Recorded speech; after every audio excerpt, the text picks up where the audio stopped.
Afternoon. Welcome to the channel. It is Thursday, 15th January. No running today, taking it easy, a bit of a rest day. I pushed it pretty hard the last 3 or 4 days with lots of intervals and high intensity efforts, so just going to take it easy today. But what I wanted to do was about a month and a half ago, I did a comparison video with the Hoka SPEEDGOAT 4 and the Altra Olympus 4. Two brilliant shoes, and I love them to pieces, both those shoes. But it wasn't completely let's say a fair comparison due to the fact that the Hoka SPEEDGOAT 4 is a different stack height. It's about 28mm in the front, 32 at the back, whereas the Olympus is 33, obviously throughout. So now, recently, I have bought the Timps. So they're just under a week old, but I've used them pretty hard in the last week, and I love them. So I have now, as you can see, got both shoes on, the Hoka SPEEDGOAT 4 on my left in wide and the ALTRA TIMP 2 on my right. So again, they are both extremely good shoes, both extremely comfortable. You know, the Hoka SPEEDGOAT 4 here, I've done 1,000 or so kilometers in it, maybe more, I don't even know. A year and a half, 2 years of just, you know, some good abuse. Obviously the Timp on my right, I've only had it for a week. I've put in 3 hard runs, but I know the feel, I know the Quantic midsole, I know that, I know what to expect, and I'm loving it. So what I can say is, yeah, this is more of an equal match to compare. The first thing that sort of stands out the most between the two is, again, with the Hoka, you're feeling slightly on top of the midsole. You slightly feel it's extremely comfortable, very, very, very bouncy. Probably even more, maybe even more energy return than the Timp, than the Altra. But with the Altra, the Timp, you fit into it more. You sort of feel the ground a lot more. That ground contact is much higher. And even though there's 28 to 29mm of stack height, you feel much more low to the ground and much more stable. So you've just got a lot more confidence for the lateral movement side to side. And yeah, I guess just kind of again a more enjoyable ride because you just feel the ground more. Whereas with the Hoka SPEEDGOAT, you're on top of it, and it just has that sense of slight instability at times. When it's just straight and forward, it feels great. It's a great shoe. I love it. I mean, I love it so much that I might even buy another Hoka SPEEDGOAT 4 because they're coming down in price, and it's a really good shoe. But compared to two of them, you just feel more control in the Timp 2. And that Quantic midsole is extremely comfortable, and it is still poppy and bouncy, but you have a better connection with the ground. So for the fit and the upper, so in regards to overall space up front, the SPEEDGOAT 4 is actually very voluminous. It does have a decent amount of space, width. Obviously with the Altra does have that the foot-shaped toe box, which enables you more space up front with the toes to wiggle around. But it's only really the pinky toe that gets sort of a little bit tapered in on the Hoka, because these are in wide. But the SPEEDGOAT 4 does have more volume up here in height. This is quite a low toe box, which I don't mind. So the lockdown, oh God, what a word. But so the lockdown is actually better in the Timp. The fit is more secure, and you have a better. Yeah, the foot holds better into the shoe, for me anyway.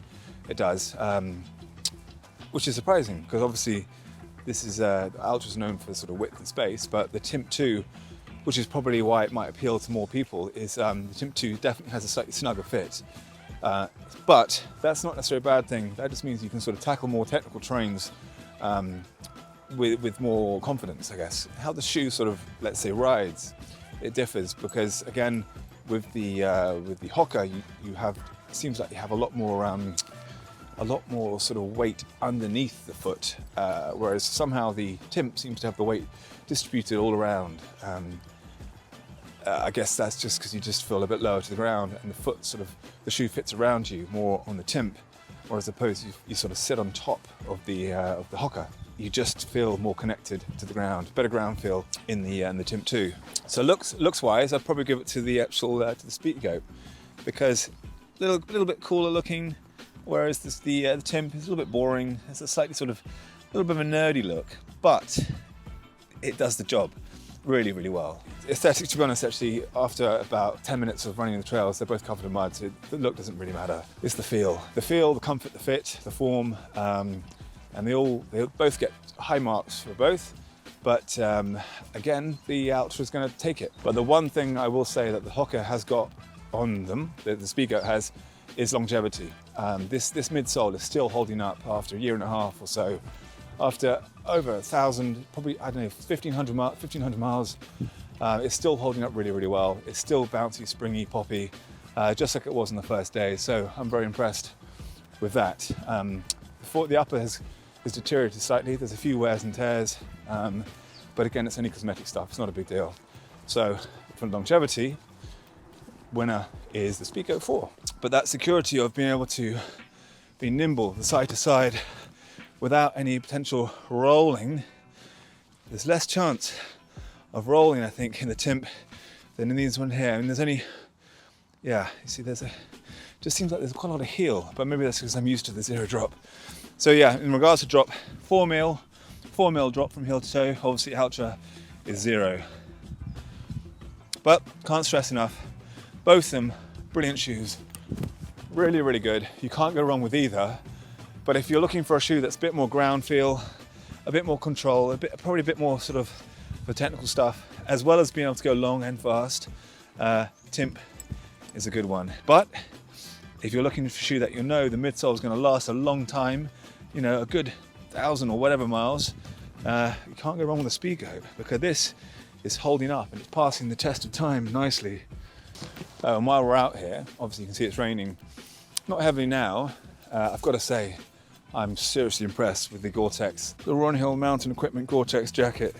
It's a game changer. I literally don't know how I coped without having a GORETEX jacket before, because I got drenched the other day, soaking wet, and it just beads up and it just falls off, and it literally does what it says on the tin, just shake it dry, and it's dry, which is incredible because it doesn't get weighed down. I've got the OMM Chimera, I think it is, I can't remember what it's called, which is very good, very waterproof, extremely comfortable, very stretchy. But the problem is it gets wet and then the water stays in there, it clogs up and it gets heavy and then it gets cold.